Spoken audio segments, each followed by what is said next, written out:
네, 이번 시간은 조선의 불상에 대해서 살펴보겠습니다. 우리나라 불교 조각사 개론서를 보면은 주목되는 점이 있습니다. 시대에 따라서 재질이 편중되어 있다는 것을 알 수가 있습니다. 예를 들어서 삼국시대 부분, 개론서에서 삼국시대 부분 보고 논문 나오는 것도 보면은 삼국시대는 주로 이제 석불, 마애불, 석불, 마애불이 이제 집중적으로 연구되어 있고, 그 다음에 이제 금동불이 좀 나옵니다. 그리고 통일신라가 되면은 역시 석불이 대부분을 차지하고요. 그다음 목불이라든가 철불이 거의 남아있지 않습니다. 몇 구의 철불이 남아있긴 하지만 통일신라 시대 대부분의 불상은 석불 위주로 이제 남아있고요. 고려 시대가 되면은 고려 전기에 이제 철불이 만들어지기 시작하고, 대부분의 이제 그 고려 전기 불상 하면은 대표적인 작품들은 거의 다 석조 불상들입니다.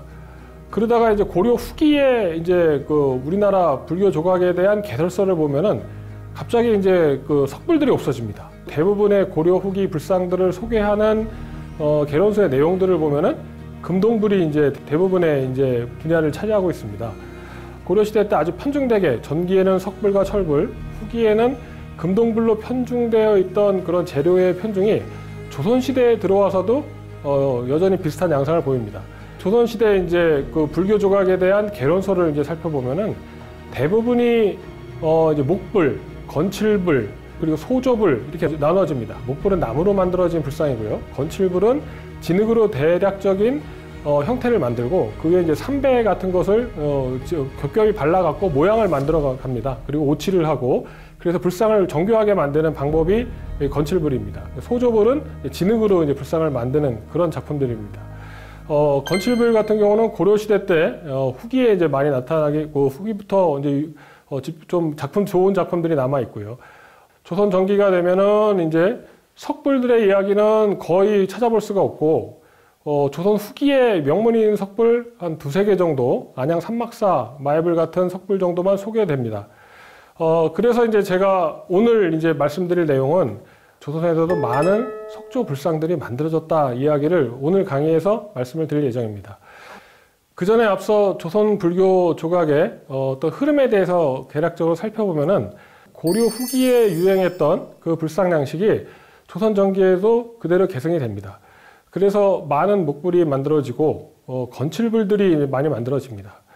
특히 이제 왕실의 후원으로 뛰어난 작품들이 만들어지게 되는데, 대표적인 작품으로는 영주 흑석사 목조 아미타불 좌상이 있고요.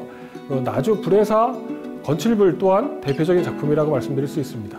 그 15세기까지는 왕성하게 이제 불사가 이루어지고요. 석불도 만들어집니다. 15세기를 넘어서 16세기 넘어가는 그 과정을 거치면서 연산군 때가 들어오게 되면은 조선이 이제 숭의 억불의 나라로 본격적으로 이제 들어가게 됩니다. 1392년 조선이 건국하고 나서 유교를 국가의 이데올로기로 내세웠지만 100여 년 가까이 불교는 왕실이나 대중들, 백성들 사이에서도 여전히 이제 숭상이 되고 있었는데, 연산군 때 이후로는 불교에 대한 탄압이 본격적으로 이제 시행되게 되면서 불교의 대표적인 작품들이 이제 만들어지기 어려운 그런 상황이 펼쳐지게 됩니다. 그러다가 임진왜란이 터지게 됩니다. 승병들이 대대적인 활동을 하게 됩니다. 승병들의 활동을 하게 되고, 승병들이 조선을 외구에 일본의 침공으로부터 조선을 구해내는데 혁혁한 전공을 세움으로 해서 임진왜란과 병자호란이 끝나고 다시 이제 그 전쟁의 와중에 황폐해진 사찰들과 불상들을 재건하는 그런 흐름이 17세기, 18세기에 걸쳐서 지속적으로 나타납니다. 그래서 17세기 이때 들어오게 되면은 본격적인 이제 그 사찰의 재건과 더불어서 불상들이 만들어지게 되는데, 17세기 조선시대 불상의 특징 중에 하나는 대형 소조불들이 만들어지기 시작한다는 점을 들 수 있습니다. 그리고 주목되는 특징 중에 하나가 불교 조각 중에 그 조선 후기에 특히 사천왕상들이 여러 사찰들에서 대규모로 만들어지고 있는 점도 역시 조선 후기 불교 조각의 큰 흐름 중에 중요한 특징이다 이렇게 말씀드릴 수 있습니다. 사찰에 이제 참배하러 가거나 그 사찰을 둘러보러 답사하러 갔을 때 제일 먼저 만나는 상이 사천왕상인데요. 사천왕상은 이제 장군상입니다. 조선 전기에는 상대적으로 많지 않았는데 조선 후기에 재건되는 주요 사찰에는 사천왕상들이 만들어지고 있는 그런 모습을 보입니다. 그 이유는 뭐냐 하면은 부처님의 세계를 악귀의 침입으로부터 지킨다는 그런 수호신의 의미가 있습니다. 전쟁을 겪은 조선에서는 다시는 그러한 전쟁을 겪고 싶지 않고 불력으로 막아내겠다는 그런 의지가 사천왕상의 조각에 투영되게 됩니다. 그래서 대표적인 사천왕상으로는 완주 송강사, 순천 송강사, 그리고 보림사, 보림사 앞에 사천왕상 등이 이제 보물로 지정되어 있고요. 그 밖에도 17곳의 사천왕상이 굉장히 대형 사천왕상들이 그 조선 후기에 이제 만들어지고 있는 모습이 확인되고 있습니다.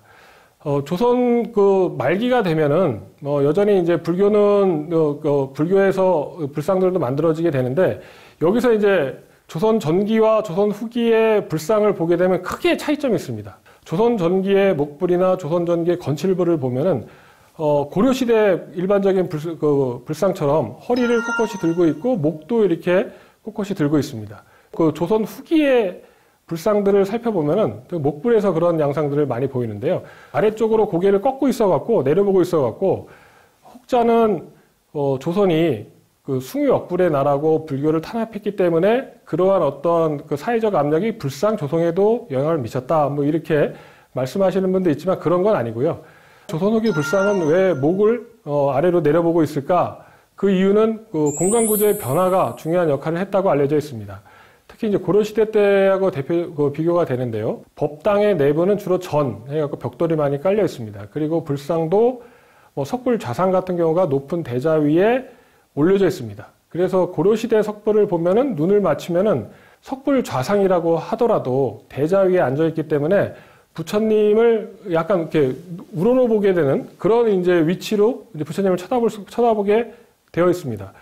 그런데 임진왜란과 병자호란을 거치면서 사찰이 재건되면서 사찰 내부에서 의식을 치르는 경우가 많아지게 됩니다. 그래서 사찰 내부에서 의식을 치를 수 있는 공간을 확보하기 위해서 불상이 그 고려 전기나 고려 시대나 아마 그 앞시기에 불상이 놓여 있는 공간은 사찰의 법당의 중앙에 부처님이 이제 놓여져 있다고 한다면은 조선시대 후기에 그 재건축되는 법당의 경우는 그 사찰에서 법당의 뒷부분으로 이제 후퇴하게 됩니다. 그러면서 법당 앞부분을 공간을 의식이나 법회를 열 수 있는 공간으로 확보하게 되면서 그렇다 보니까 이제 부처님이 그 법당의 뒷부분으로 이제 후퇴하게 되니까 부처님을 이제 숭상하는, 그리고 또 기도를 드려야 되는 입장에서는 부처님을 우러러봐야 되고, 그러기 위해서는 그 부처님이 앉아 계시는 단을 굉장히 높게 만듭니다. 수미단이라고도 하기도 하는데요.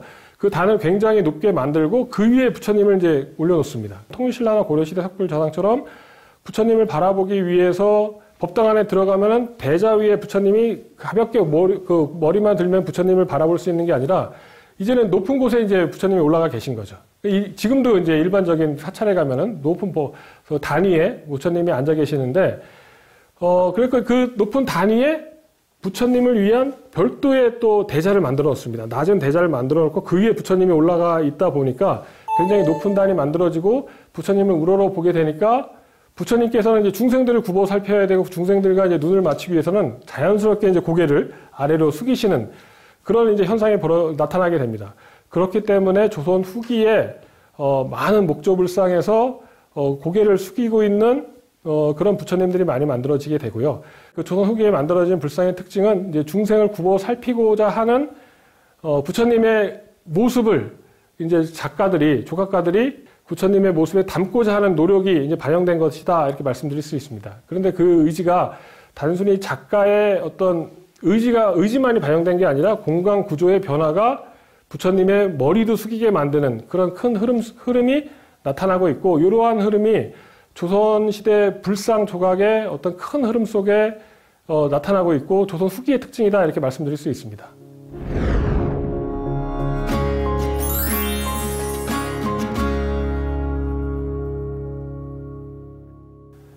조선의 불교 조각의 흐름은 그동안 연구자들에 의해서 많은 연구가 있었는데 주로 목불, 건칠불, 소조불 위주로 연구가 되어 왔습니다. 그런데 최근의 연구 성과를 살펴보면은 개론서를 살펴보면은 우리가 대부분의 그 불상들이 목불, 소조불, 건칠불인데 의외로 석불도 많이 만들어졌다는 것을 알 수가 있습니다. 조선 후기에는 이제 승병들이 이제 또 승군들이 뛰어난 활약을 해서 많은 불상들이 만들어지는데, 숭유역불의 나라, 이제 유교를 통치 이데올로기로 내걸고, 조선을 건국한, 조선의 입장에서 불상이 그러면 얼마나 많이 만들어졌을까 이렇게 살펴보면은, 기존에 알려진 바에 의하면은 왕실이나 왕실의 그 왕비나 아니면은 왕실의 후원에 의해서 잘 만들어진 불상들, 뛰어난 불상들이 일부 만들어졌고, 전반적인 흐름은 이제 숭유역불이 기조로, 이제 국가의 어떤 기조로 계속 유지됐다, 뭐 이렇게 알려져 있습니다. 그런데 왕실의 후원으로 이제 뛰어난 불상들, 목조불이나 건칠불이나 소조불들 만들어진 경우는 있습니다. 그런데 왕실의 후원뿐만 아니라, 일반 백성들도 여전히 부처를 만들고 있고, 돌부처를 만들고 있고, 불상을 만들고 있다는 것을 우리가 확인할 수 있습니다. 어디서 확인할 수 있냐 하면은, 이제 석불에서도 확인할 수 있습니다. 다양한 석불들이, 지금까지 확인되고 있고요. 그 조선 전기에 만들어진 석불들이 명문이 있는, 언제 만들어졌다는 기록이 있는 석불들이 한 10구 정도가 아직 파악되고 있습니다. 10구 정도 파악된 불상들의 특징들을 보면은, 그동안 고려시대 때로 알려져 있었던 불상도 있고요. 또는 이제, 조선시대라고 알려져 있었는데 정확한 조성 시기를 알 수 없었던 불상도 있었는데, 근래 연구 성과에 의해서는 이 불상이 알고 보니까 고려시대 불상으로 알려져 있었는데 확인해 보니까 조선시대 불상이다. 그런 것들이 밝혀진 것들이 있습니다. 대표적인 불상을 이제 한번 소개시켜 드리면요. 이 불상 눈에 익으신 분 많으실 겁니다. 교과서에서도 나오고, 이제 고려시대 대표적인 거석불, 고려시대의 대표적인 마이불 하면은 빠지지 않고 소개되는 파주 용밀이 마이불입니다. 일반적으로 마의 이불 병립상 이렇게도 불리는데요. 바위에 새겨져 있는 두 부처가 서 있는 그런 모습이다. 이런 거를 한자로 줄인 내용인데, 근데 이 부처를 보면은 그동안 이제 고려시대 부처로 알려져 있어요. 왜 고려시대 부처로 알려져 있냐면 전설 때문에 그렇습니다. 여기에 고려 선종 때, 11세기 때 만들어진 그런 불상이라고 전설이, 아주 구체적인 내용의 전설이 있습니다. 머리에 사캅을 쓰고 있는 스님들이 와갖고 불상을 만들어 달라, 이런 내용들, 전설 내용도 구체적이고 왕도 구체적인 내용들이 들어가 있어갖고 누구도 의심하지 않고 이 불상은 고려시대 11세기에 만들어진 거석불의 연장선 속에서 이제 파악될 수 있는 고려시대 마이불이다, 이렇게 알려져 있습니다. 그런데 이 불상에 대해서 이제 학자들이 연구를 해보니까 명문이 있었습니다. 명문이 있어갖고 이걸 과연 고려시대로 봐야 될까? 그러면 고려시대가 아니다, 이런 주장도 있는데, 그런 주장이 어떤 내용이 있는지 한번 구체적으로 살펴보겠습니다. 그럼 이 불상이 고려시대가 아니라는 근거가 무엇일까요? 보면은 사진 밑에 많은 사람들이 있습니다. 한 4사람 정도 있네요. 이분들이 뭘 하냐면 부처님 그 아래 옷자락에 종이를 붙여놓고 있는데 탁본을 한다고 하죠. 육안으로 보면 이게 마모가 되고 굴곡도 있어갖고 글자가 잘 안 보일 때가 있습니다. 그런데 이렇게 종이를 이제 붙여놓고 탁본을 하면은 글자가 이제 선명하게 보이죠. 근데 지금 용밀이 마애불에서 조선 세조대왕 만세라는 글자가 이제 새겨져 있는 것이 확인이 됐습니다. 세조대왕 만세라고 알려져는 있었지만, 기존의 이제 학자들은, 저것은 고려시대 이제 11세기 때 만들어진 마애불에 후대 그냥 세조대왕 만세라고 이제 추가로 조각을 한 것 뿐이지, 진짜 불상이, 정말 조선 세조 때 만들어진 것이 아니다. 그런 의견이 좀 강했습니다. 그런데 이제 이 불상 뒤에 명문이 있다는 건 알려져 있었는데, 그게 구체적인 조사가 되어 있지 않습니다. 사다리에서 이제 또 돌아가면은 그 사다리 뒤편에 불상을 왜 만들었는지 조성기가 이제 자세히 적혀 있습니다. 근데 그동안 그 조성기가 마모가 심해갖고 희미하게 보이고 눈으로는 보이지 않고, 그 탁본하는 위치가 굉장히 좀 약간 높은 데 있습니다. 그래서 처음부터 저 조성기를 내가 탁본을 해야겠다, 만반의 준비를 갖고 가지 않으면 탁본하기 굉장히 어려운 그런 애매한 위치에 이제 하늘에 좀 떠 있다, 이렇게 말씀드릴 수 있는데요. 그런데 조성기를 2004년경에 저도 탁본하는데 참여해봤습니다. 근데 탁본을 했는데 굉장히 어렵게 탁본을 했습니다. 탁본을 해갖고 그 탁본한 내용을 이제 번역과 해독을 했습니다. 근데 놀랍게도 거기에 우리가 등장하면 안 되는 인물, 11세기였다고 한다면은 등장하면 안 되는 이 인물의 이름이 이제 등장하게 되죠. 그게 누구냐면은 그 유명한 한명회입니다. 한명회 하면은 이제 조선전기 이제 권력을 이제 좌지우지했던 아주 이제 권세가 중에 한 명이죠. 그런 한명회가 왜 갑자기 고려시대 때 11세기 불상에 등장했을까? 이게 굉장히 궁금했었습니다. 그래서 이제 이걸 연구한 이제 학자들 열심히 연구해서 보니까 그 조성기의 내용이 굉장히 구체적이었습니다. 그래서 이거는 언제 만들어졌고, 이게 뭐 성화 7년 7월 해갖고 성화년간이라고 해갖고 주로 이제 15세기 때 이제 연호인데요. 중국의 연호인데 특히 이제 1471년에 그 이 불상이 만들어졌다고 하는 구체적인 그 연도와 더불어서 불상을 만들기 위해서 참여했던 인물들, 함양군, 심장기, 한명회 등 세조의 측근들이 여기에 참여했다는 것이 밝혀졌습니다. 그럼 이 불상을 왜 만들었을까? 그 내용도 조선기에 이제 적혀 있는데요.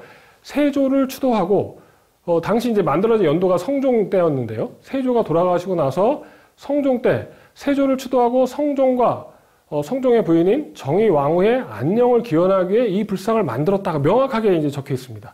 그러면은 이 불상은 우리가 그동안 알려져 왔던 바와 같이 고려시대 불상일까요? 조선시대 불상일까요? 학계에서도 처음에는 논쟁이 좀 있었습니다. 워낙 그 고려시대 불상으로 강하게 이제 뇌리에 박혀 있고 인식되어 왔었는데, 저는 이제 어느 쪽을 지지하냐면은 학계에서는 대략 조선시대에 만들어진 것을 보고 있습니다. 저도 역시 이제 조선시대에 만들어진 불상이다 이렇게 봐야 된다는 의견을 갖고 있습니다.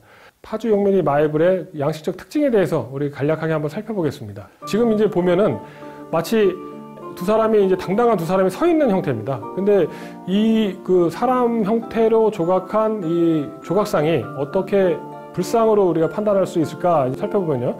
먼저 그 불상이 입고 있는 옷을 보면 알 수 있습니다. 지금 이제 가슴에 띠매듭이 있고요. 그 다음에 이제 양 어깨를 걸친 이제 대의가 아래쪽으로 흘러내리고 있습니다. 이게 기본적으로 부처, 열애상이 입고 있는 대의를 입고 있고요. 기본적으로 불상이 착용하는 형태의 그 옷차림을 이제 보여주고 있습니다. 그리고 앞에 있는 불상 같은 경우는 지금 손에 지물을 잡고 있는데 긴 가지 같은 걸 잡고 있습니다. 일반적으로 손에 저렇게 긴 가지를 잡고 있는 불상의 경우 보살상, 이제 미륵보살이라든가 관음보살 같은 경우가 손에 이제 연꽃이라든가 또는 용화수 같은 지물을 잡고 있습니다.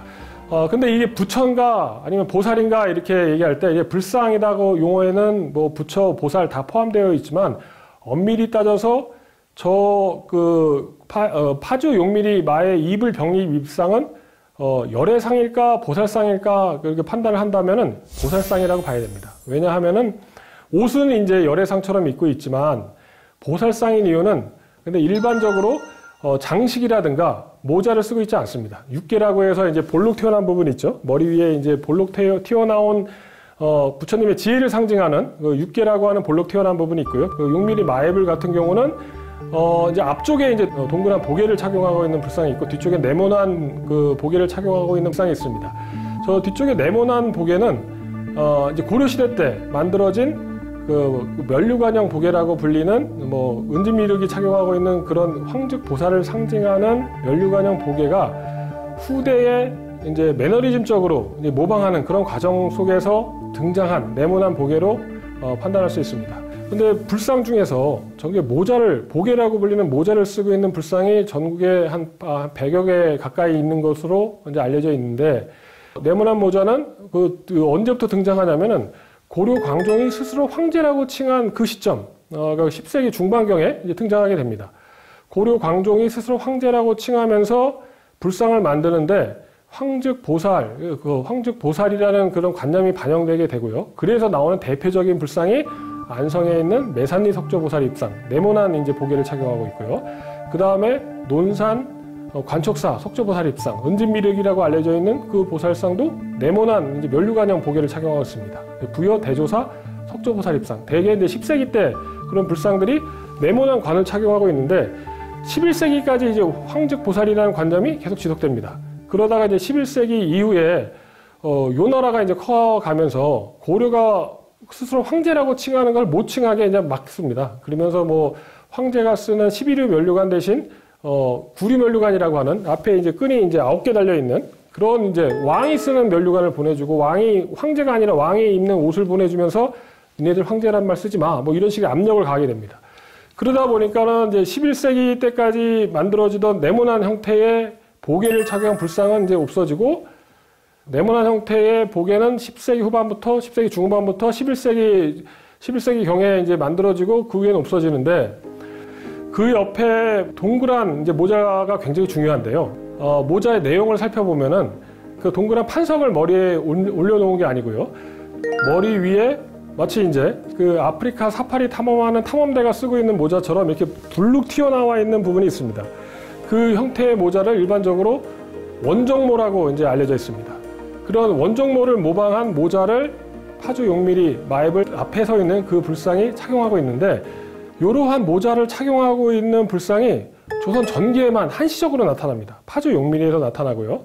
그 다음에 이제 그 다른 지역의 여러 불상에서 나타나는데, 그래서 조선 전기에 동그라면서 위가 튀어나오고 장식이 있는 불상들은 그동안 이제 고려시대 석불 이렇게 알려졌었는데, 우리가 자세히 그 하나하나 디테일을 살펴보면은 저런 특징을 갖고 있는 불상은 이제는 조선 전기의 석불이다 이렇게 판단할 수 있습니다.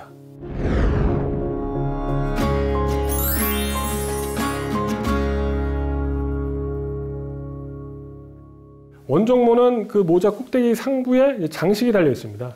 그런데 이러한 그 모자를 통해서 그동안 조성 시기가 명확하지 않았던 불상을 구체적으로 언제 만들어졌는지 파악할 수 있는 사례들이 몇몇이 있습니다. 대표적인 사례가 제주도 복신미륵이 있습니다. 복신미륵은 이제 제주도 관광을 가실 때 이제 그 역사에 좀 관심 있으신 분은 이제 국립제주박물관도 방문하시고 국립제주민속박물관도 방문하시는데요. 국립제주민속박물관 뒤편에 가면은 복신미륵 모형을 만들어서 거기 안내판 간단하게 있습니다. 근데 고려시대 석불 이렇게 적혀 있습니다. 그런데 복신미륵의 위치를 보면은 이 고려시대 그 석불로 알려져 있지만, 복신미륵이 착용하고 있는 모자는 조선 전기에 유행했던 원정모를 착용하고 있습니다. 그 원정모만 쓰면 무조건 그 뭐 조선 전기냐 이렇게 반론할 수도 있는데요. 이 복신미륵이 참 재밌습니다. 왜냐하면 이제 복신미륵이란 용어 자체도 그 지정 명칭을 보았을 때 이제 제주도에서 그 일반적으로 무슨 석불 입상 이렇게 부르는데, 제주도에서는 이 불상을 복신미륵이라고 부릅니다. 그러면서 이 불상이 제주목 관하가 있습니다. 제주목 관하를 중심으로 제주 읍성이 있었고요. 그 읍성의 동쪽과 서쪽에 그 복신미륵이 미륵이 서로 마주보고 있습니다. 성을 중심을 두고요. 성 밖에 동자복과 서자복이라고 이제 명칭이 불리는데, 두 개의 사찰이 이미 있었고 그 사찰에 세워졌던 불상이 서로 마주보고 있는 그런 형태로 성을 마치 수호하고 있는 형태로 불상이 만들어졌습니다. 그런데 기존에 알려진 바에 의하면 저 불상은 고려시대 불상이다 이렇게 알려져 있는데, 고려시대가 아니고 조선시대의 불상으로 봐야 된다 하는 이유는 저 모자와 더불어서 제주도 도라르방을 살펴보면은 저 불상은 고려시대가 아니라 원정모를 착용하고 있는 불상으로서 조선시대 불상으로 봐야 된다 하는 것을 알 수가 있습니다. 제주도 도라르방의 생김새, 왕방울 눈에 주목코, 여기 코에 주름도 있는데요. 이게 어디서 왔냐면은 조선 후기에 특히 이제 재건되는 사찰, 특히 임진왜란의 피해를 받아서 남해안 지역 일대, 전라도 경상도 일대 많은 사찰이 피해를 입었는데, 다시 재건되면서 사천왕상이 만들어집니다. 근데 사천왕상의 특징이 왕방울 눈의 주목코입니다. 거의 사천왕상을 만들었던 그 장인들이 제주도로 넘어와서 우리가 알고 있는 제주도 도라르방을 만듭니다. 제주도 도라르방도 이제 불상의 영향을 통해서 제주도 도라르방의 얼굴이 이제 만들어졌다 이렇게 말씀드릴 수 있고요. 그런데 이제 복신미륵으로 다시 돌아와서요. 지금 이제 복신미륵의 얼굴을 보면은 얼굴이 평평한데 눈동자가 튀어나와 있죠. 코도 삼각형이고 입도 이제 평평한 얼굴에서 튀어나와 있는 그런 모습입니다. 그 손은 이제 이렇게 가슴에 두 손을 이렇게 모으고 있고요. 이러한 형태는 조선 초기에 왜구들이 하도 많이 침략을 하니까 읍성을 만들고 거기에 이제 읍성을 지키는 수호신 역할로 도라르방을 세웁니다. 처음 만들어진 도라르방이 15세기 때 성문 앞에 이제 처음 등장하게 됩니다. 중문관광단지 근처에 대정현성 만들면서 도라르방이 만들어지고, 그 다음에 성운 민속마을에도 도라르방이 또 만들어집니다. 그것도 다 15세기 때 만들어집니다. 복신미륵의 특징은 지금 얼굴은 대정현성의 특징을 갖고 있고요. 팔은 또 이제 성운 민속마을에 있는 정현성의 앞에 세워졌던 도라르방의 특징을 갖고 있습니다. 복신미륵 같은 경우는 15세기 제주도 남부 지역에 있었던 읍성 두 개에 세워져 있었던 도라르방을 그대로 모방을 한 거죠. 특히 평평한 얼굴, 지금 이제 옆에 옷자락 이런 모방을 했다는 것은 제주도 도라르방 다음에 만들어졌다는 걸 알 수가 있고요. 그런 의미에서 복신미륵은 제주 읍성을 지키기 위해 그 15세기쯤에, 그리고 원정모가 유행하는 그 시기에 제주도 복신미륵이 만들어졌다 이렇게 우리가 파악할 수가 있습니다. 그동안 고려시대 불상으로 알려져 있었는데 조사해 보니까 이거 고려시대 게 아니라 그 조선시대 불상을 봐야 된다 하는 또 다른 이제 작품이 있는데요. 서울 약사사 그 석불입상이 그런 경우입니다. 서울 약사사 석불입상은 그 약사사 마당에 그 고려시대 석탑으로 평가받는 석탑이 세워져 있습니다. 그래서 석탑과 불상이 같은 고려시대에 만들어졌을 것이다 이렇게 그동안 때 알려져 있었는데요.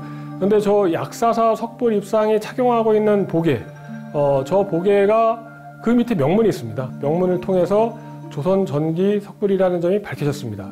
근데 이 약사사 석불이 조선 전기 석불이라고 밝혀짐으로 해서 다른 석불도 그동안 고려시대 석불로 알려져 있었는데 고려시대 석불이 아니라 조선시대 석불로 봐야 된다. 그런 의견이 제시된 석불이 있는데 안성에 가면은 서울 약사사 석불입상과 매우 비슷한 석불입상이 있습니다. 안성 국사암 석조 삼전불 입상입니다. 안성 국사암 석불 같은 경우는 그동안 이제 고려시대 석불로 알려져 있었고요. 더 재미난 점이 그 기솔리 석불입상과 더불어 요 안성 국사암 석불입상은 궁예미륵으로 그동안 알려져 있었습니다. 석불이 세 구가 세워져 있는데 가운데 있는 석불은 궁예고 양 측면에 있는 석불은 궁예의 아들이다 뭐 이렇게 알려져 있는 전설이 내려왔습니다.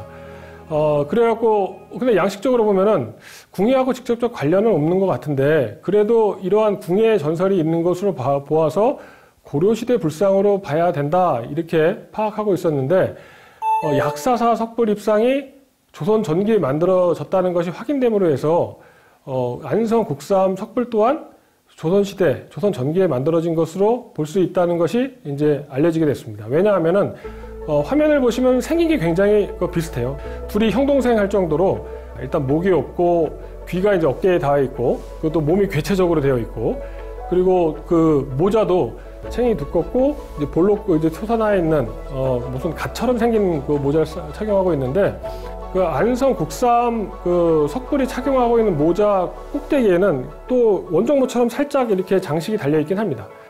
탱이 두껍고 원형의 보계를 착용하고 있는 불상들도 그동안에 이제 고려시대 석불이다 이렇게 알려져 있었는데 서울 약사사 석불입상이 조선시대 석불이라는 것이 밝혀짐으로 해서 그 챙이 두껍고 원형의 보계를 착용하고 있는 석불의 경우는 조선 전기에 만들어진 불상으로 봐야 된다는 것이 이제 새롭게 밝혀지게 되었습니다.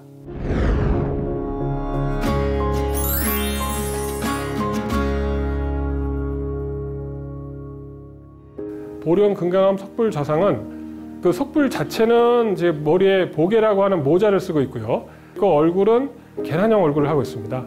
그리고 손에는 그 꽃봉오리 같은 거를 이렇게 쥐고 있는데 이 꽃봉오리 같은 지물은 일반적으로 그 연꽃봉오리로 알려져 있고요. 용화, 미륵불이 들고 있는 그 연꽃봉오리다 뭐 이렇게 알려져 있습니다. 그 보령 금강암 석불 좌상은 조송 시기를 파악할 수가 있는데 이 석불 좌상과 더불어서 옆에 작은 비석이 만들어져 있었습니다. 그 비석에 쓰여져 있던 기록을 보니까 영락 10년에 만들어졌다 그런 기록이 되어 있습니다. 그래서 1412년 조선 태종 12년에 만들어진 불상이라는 점을 알 수가 있고요. 누가 만들었고 왜 만들어졌는지도 적혀 있는데요. 보령 금강암 석불좌상은 태종의 후비였던 궁주 권씨의 소원을 빌기 위해서 이 석불을 만들고 보령 금강암 자체가 궁주 권씨의 원당, 자신의 소원을 빌기 위해 만든 그런 사찰이라는 점을 옆에 같이 불상과 함께 만들어졌던 비석을 통해서 비석에 새겨져 있는 명문을 통해서 확인할 수 있었습니다. 조선 전기 불상의 양식적 특징을 알려주는 그런 불상이라고 말씀드릴 수 있습니다. 특히 이 불상의 대자가 또 중요합니다. 이 대자가 중대석이 굉장히 이제 높이가 낮은 상대석과 하대석 위주로 만들어진 것처럼 보이는 그런 이제 대자가 밑에 있습니다. 일반적으로 이제 고려시대 불상, 뭐 박물관이라든가 이제 이거 사찰에 갔을 때 대자에 앉아 있는 불상들을 보게 되면은 대자가 굉장히 높습니다. 특히 중대석도 굉장히 높고 사람이 쳐다보았을 때 이제 부처님이 앉아 있는 부처님의 눈의 시선이 일반적인 사람의 키보다 높이 있는 그런 높이에 앉아 있을 수 있게 그 대자가 굉장히 높은데 보령 금강암 석불좌상의 대자는 굉장히 상대적으로 낮다. 지금 이제 굉장히 낮은 그런 어떤 대자에 앉아있는 모습도 특징 중에 하나고요. 이것 또한 시대적인 어떤 양식이 반영된 그런 모습이라고 말씀드릴 수 있습니다. 다음 또 명문이 있는 불상 소개시켜드리면요. 당진 운정리 석불입상이 있습니다. 당진 운정리 석불입상은 그 생긴 모습 자체만 보면은 부처님이 아니라 무슨 석장승을 세워놓은 것 같은 그런 모습을 확인할 수가 있습니다. 그럼 어떻게 부처님인지 어떻게 아냐?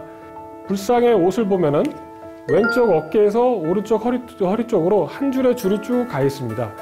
일반적으로 이러한 한쪽 어깨를 드러내고 있는 복장은 편단, 우견, 판단이라고 불리는 불상이 착용하고 있는 복식 표현 중에 하나입니다. 이런 복식 표현을 통해서 당진 운정리 석불 입상이 불상이라는 점을 알 수 있고요.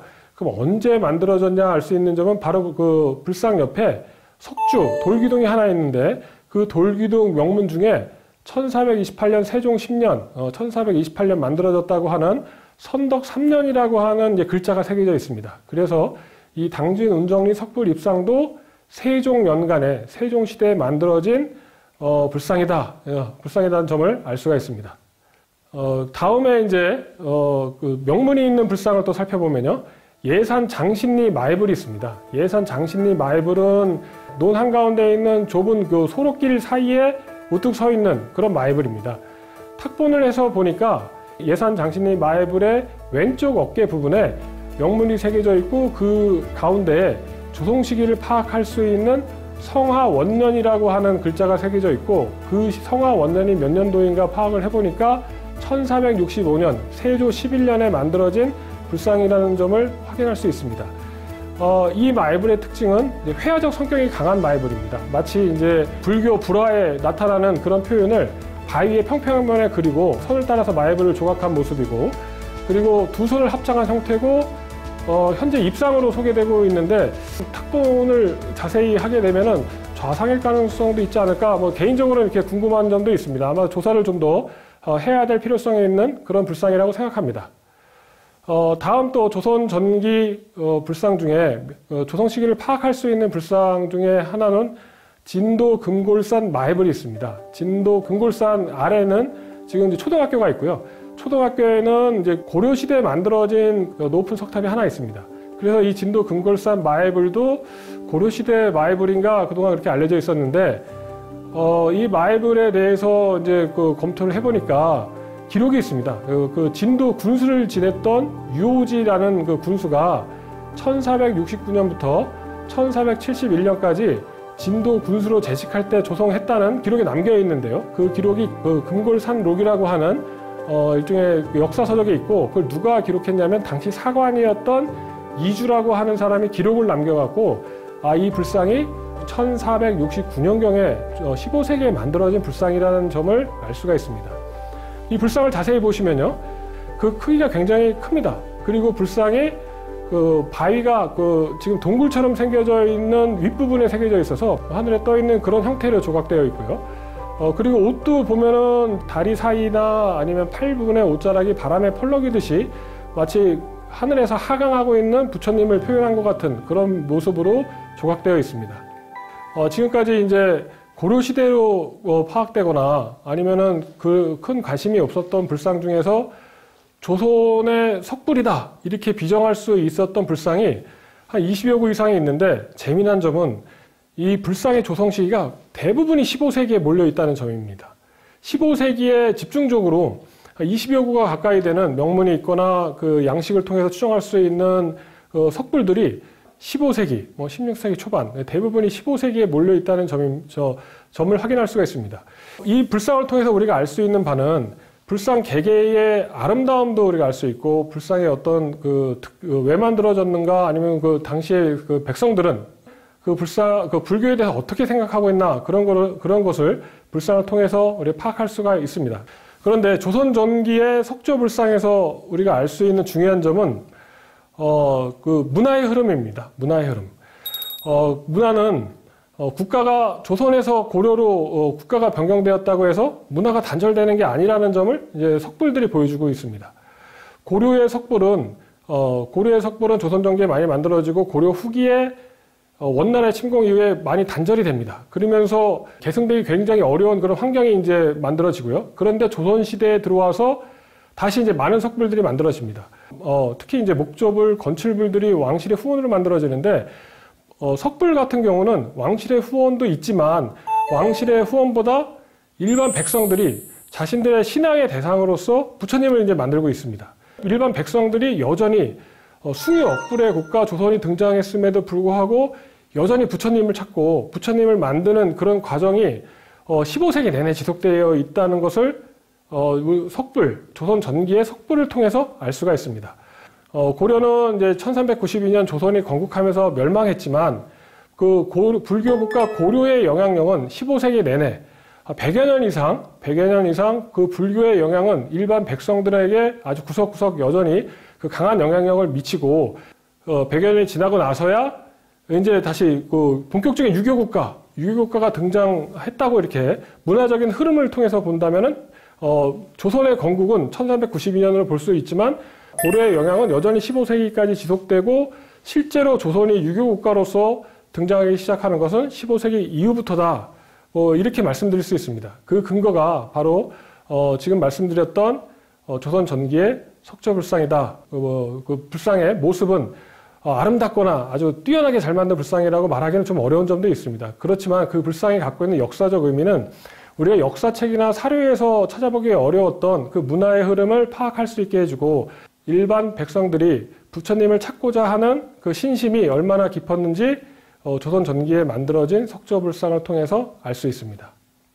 제가 그 다양한 이제 아름다운 불상들도 있고 조선 시대에 내려가면은 이제 그 목불들이라든가 건칠불에서는 섬세한 측면이라든가 어떤 그 세부적인 측면에서 굉장히 자세하고 아름다운 불상들도 많이 있음에도 불구하고 마치 그 석장승 같기도 하고 어떻게 보면은 관심을 상대적으로 덜 가졌던 석불들을 주로 이제 소개시켜드린 이유는 그동안 우리나라의 불교 조각, 우리나라의 불상을 이제 공부하거나 관심을 갖거나 이제 연구하는 데 있어서 그 중요성이 매우 많음에도 불구하고 그동안 관심을 덜 받았던 불상에 대해서 살펴봤습니다.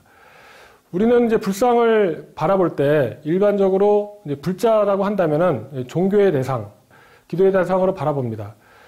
또 한편으로 이제 저같이 이제 그 미술사 학자들은 또 이제 예술 작품으로도 보기도 하고요. 우리가 한 가지 그 부처님을 바라보는 관점은 내가 불자라고 한다면은 그 종교의 대상으로서 그 부처님이 어떠한 모습이시든지 종교의 마음으로 절대자에게 기도하는 마음으로 그 부처님을 바라볼 수가 있습니다. 그런데 이제 문화재에 대한 관심을 갖고 계시는 분들이 많이 계신데요. 그 문화재에 관심을 갖고 계신 분들이 그 불상을 바라봤을 때 일반적으로 그 석굴암 본전불처럼 굉장히 아름다운 불상들 위주로 그 찾아가시고 통일신라시대 때 만들어진 아름다운 불상을 보고선 그 이후에 만들어진 고려시대나 조선시대 석불을 바라보게 되면은 관점이 저건 아름답지 않은 불상이야 뭐 이런 식의 바라볼 수 있는 위험성이 있습니다. 불상을 바라보는 관점이 단순한 겉모습의 형태나 어떤 아름다움뿐만 아니라 그 불상이 만들어지게 된 역사적 배경 그리고 앞시대와 뒤시대를 연결하는 그 양식적인 특징 그러한 그 의미를 좀 파악한다고 한다면은 우리가 단순한 그 겉모습뿐만 아니라 그 불상이 갖고 있는 가치를 좀 더 깊이 파악할 수 있는 안목을 기를 수 있지 않을까 그렇게 생각합니다. 제 강의가 부족한 점도 많지만 제 강의를 들으신 여러분들께서 석불, 불상 그중에서 특히 석불을 바라보는 관점이 좀 더 넓은 시각 그리고 그 석불의 이면까지 바라볼 수 있는 깊은 시각을 가질 수 있었으면 좋겠습니다. 이러한 기대를 말씀드리면서 이상 강의를 마치겠습니다. 감사합니다.